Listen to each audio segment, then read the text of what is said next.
And we might as well get into a little headlines right now. It's been a big week beyond the schizophrenic madness, which Daily Dope covers very nicely over on his show, his channel this week.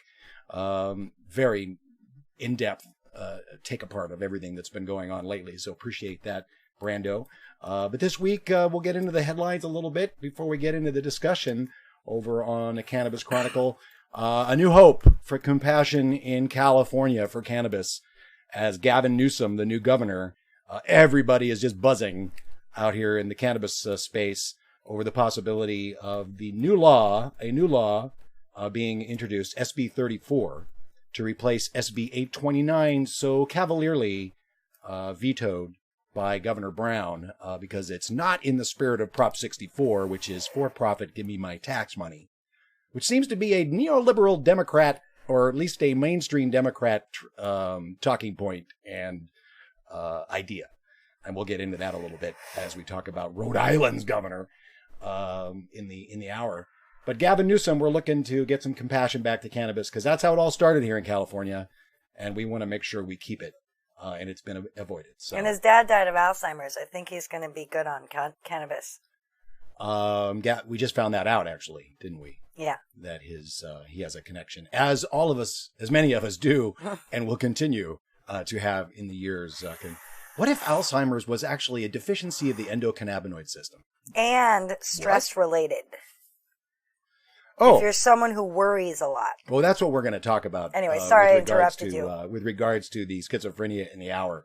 And we're going to get into that, tear it apart a little bit ourselves. But meanwhile, we do seem to have a new attorney general. Barr's probably going to get put through. And all the states are like, what's he going to do? And we'll have that in the afterburn, the video of him saying, I'm going to leave the states alone. But if I had my druthers, I'd make it illegal across the nation. But he also said that Congress should do something about it. And that basically the states are breaking federal law, and they should not. And that is up to the Congress. And we agree. We agree. And we'll talk more about that. Moving along in the headlines, some of the better headlines this week, other than the schizophrenia nonsense in the Reefer Madness section. Look at all this that's going on up there in Washington. We've got the Treasury official, the comptroller of currency, Joseph Oling, saying, the Congress should take it off schedule so that the banks could actually do business. We don't need to pass any laws. We just need to take it off the schedule. So that's encouraging. But meanwhile, Republicans are at work. Our good friend, I hate agreeing with this guy. I really do. I really do. But we've got video. We've got Fox video that's not crazy this week. A little. Of Representative Gates is saying that it's stupid that there's anti-cannabis Republicans. And I think it's stupid that there's anti-cannabis anybody, but I agree with you. He's introduced new legislation, or rather reintroduced his legislation for research. They're all after the research because that's what their complaint is. So I say we give it to them.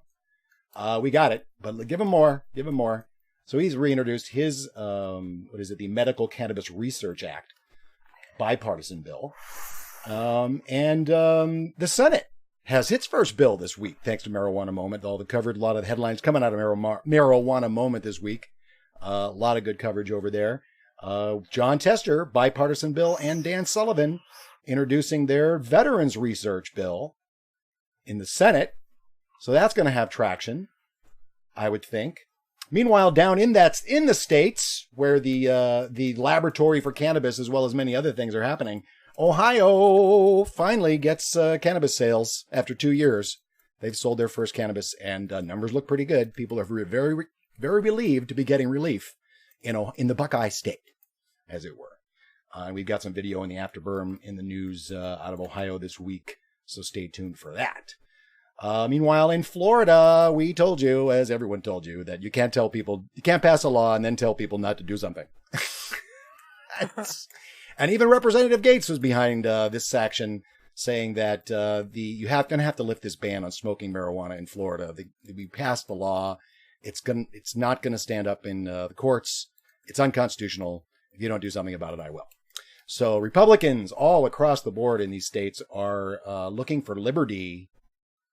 It'd be nice if the other side was looking for liberty as well. Like in New York, where there's a big old plan to regulate it all, baby. We're going to take a big bite out of the big hemp bud, the big hemp cannabis plant, and cover all the dots and whistles. We're going to cover it all: cannabis, hemp, and CBD. Meanwhile, guess what? No home grows. Fuck that. Just like in Rhode Island. I don't have the story up here. But the governor of Rhode Island last week, at the very end of the week, we're like, breaking news, governor of Rhode Island's like, oh, we got to legalize it. Yeah. For tax and regulate like alcohol, and no home grows. No home grows. This is the new thing, and it's unacceptable. And that's what's going on in New York. So we got to stay on top of that. And meanwhile, coming out of New York, let's go to this one first. He hasn't announced, but Bloomberg, the independent billionaire, thinks we need more research, and it's nonsensical to legalize marijuana. So that's going to put him on the bottom of the list as far as people supporting the legalization, because even the neoliberal Democrats. Plus the stop and frisk and all the crazy shit that he did in New York. Oh, that too. Fucking mayor. Sorry. I'm Meanwhile, sorry I interrupted you. That's okay. No interruption. Go on. There's no interruption on this show. We build on each other. Gives me a chance to re-spark up my joint. Bloomberg, you're nonsensical. Yeah. Cannabis sativa. Restrict and limit. That's right.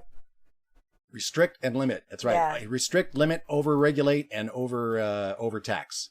That's their theme. Hey. The full spectrum of cannabis high today. Some people might say that we're acting a little schizophrenic.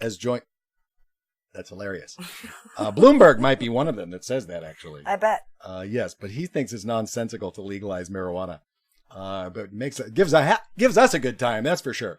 And meanwhile, we have the neoliberal Democrats that are jumping in. Of course, Kirsten Gillibrand, we broke that news when she jumped out with Cory Booker to co-sponsor the Marijuana Justice Act in the Senate, which has its good and bad points. It's not going to go anywhere.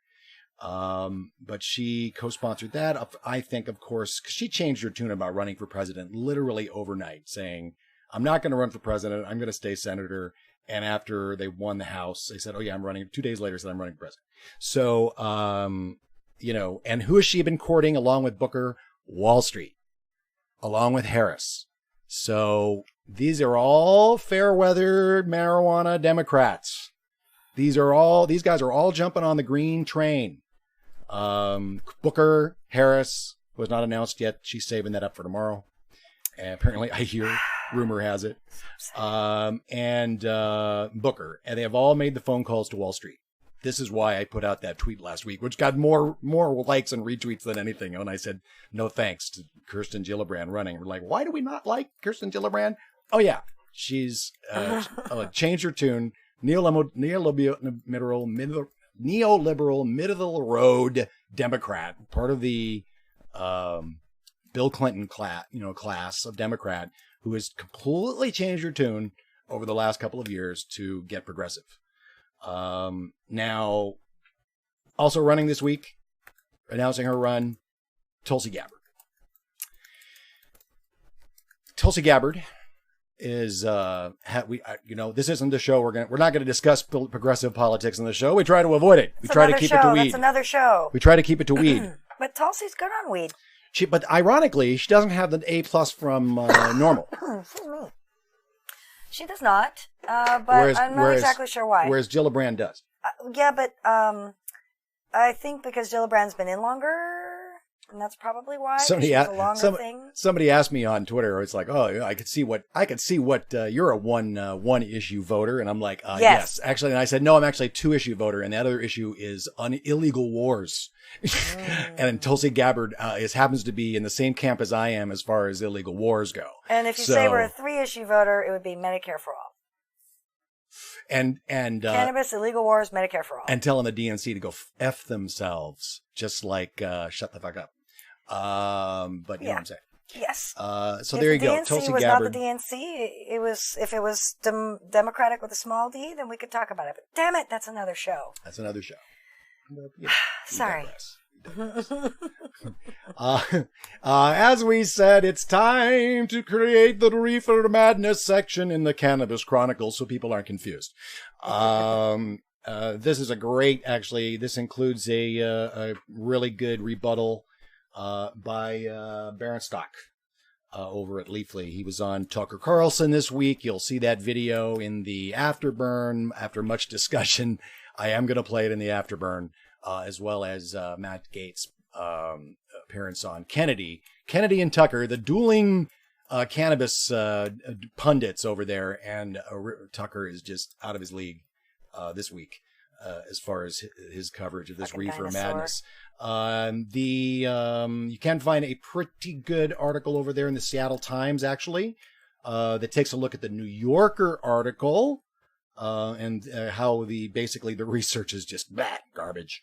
It's garbage science. It's the Ziva Cooper tweets are phenomenal. That Brando covers that in his coverage. She was did the study that that he's talking about in the New Yorker, and the book that references the New Yorker. So this is all very coordinated, in case you didn't guess already. This is the horses out of the cannabis barn. There's no putting the cannabis genie back in the bong. No. And I saw some nice bongs actually at that wedding expo. Yep. We're going to see them soon. Yeah, we're going to see that in the Afterburn. But it's, they see it happening. So now they have to come at this from a whole new way. And their new way is just putting up split and polish and getting some young people, and hack jobs to write books and articles, to regurgitate their same old stuff. But there is no new stuff because the negative doesn't outweigh the positive. What's coming in is all the positive science. More science is coming. The TED Talk that we're going to play of the palliative doctor that said to the 73-year-old, no, there's no medical benefit to cannabis. And then she handed him a stack of clinical studies and said, maybe you should read these. Which is exactly what we need to do, you guys. We all need to bring our doctors research studies that we know of to inform them, because they don't get this education. They don't get endocannabinoid education.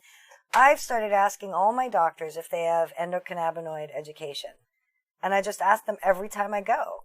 I just keep asking until they tell me yes. Or if they tell me no more than once, I just don't go back to them. I find another doctor who knows what they're doing. Because the endocannabinoid system is something we've known about for 30 years. If they're not hip to it, then they're really, really behind. And I'm sorry, but that's not a doctor. I'm not interested in going to that doctor. I'm just not. True story. And, that really is, and with CBD being, 47 states essentially have some legal form or decriminalized form of cannabis, according to NORML, which we'll see in the video, that statistic. But with CBD being everything like, what was his name? From Tennessee? Frazier? No. From the Emerald Cup. The guy we talked to. Frazier. Is it Frazier? Yeah. Hey, I remember it. See? Yeah. Frazier. He said, oh, yeah, everybody's got a little CBD in their pocket. Yeah. Every senior. Got a little tincture of CBD in their pocket. Oh, you're a pretty good impersonator, too. Stabby McStabwood. Hello. Welcome back. Exhausted 11. Laura P. Bonnie Lee jumping in there, too. Welcome, everybody. Welcome to the show. We're just running through all of the headlines we found this week over at DC 420 LA, a Cannabis Chronicle. And right now we're talking about the Reefer Madness section, which we created. And we'll see some of those videos in the Afterburn, and we'll dissect them along with you. But meanwhile, this story coming out of the New Yorker trying to redeem themselves a little bit, and that's going to get us, these two stories are going to sort of catapult us into our conversation to this hour. Over the New Yorker, coming up with Don't Call It Weed and other tips from the Cannabis Media Summit. Reporting on members of the Green Press discussing style guidelines and bad puns. We love puns. I don't give a fuck. Shut the fuck up. Puns are the puns. Puns are things of my people. We will always keep track of puns and maybe make a bunch and whatever. We're old people and we pun. So are you keeping you're keeping puns around on religious grounds? Puns, yeah. cultural. Cultural. On cultural grounds. Puns are part of my heritage, and I will continue to use them. They're fun, you guys. Come on. Don't be so stuffy. Well, apparently weed is also it's no good anymore. Well, weed's no good. I get why weed's no good, because gardeners don't like weeds in their garden. And if we're trying to give cannabis a good sheen, we don't want to have any negative connotations. And people haven't been using cannabis consistently throughout the years, so it doesn't have stuff attached to it. Now the other thing, and it's the name of the plant, so let's just call it cannabis. The other one I saw this week was over at, or another along this line was on over at cannabis.net. They had a meme, one of their video memes, that said that boobs and bongs are out. Those gotta go. That's gotta be on that list of taking that way of marketing. And but as I say, bongs have always, we've had them. But they just, they end up being a piece of furniture that you can knock over and break and spill. But that seems to be changing. And you'll see. But so weed is no good anymore, which is interesting.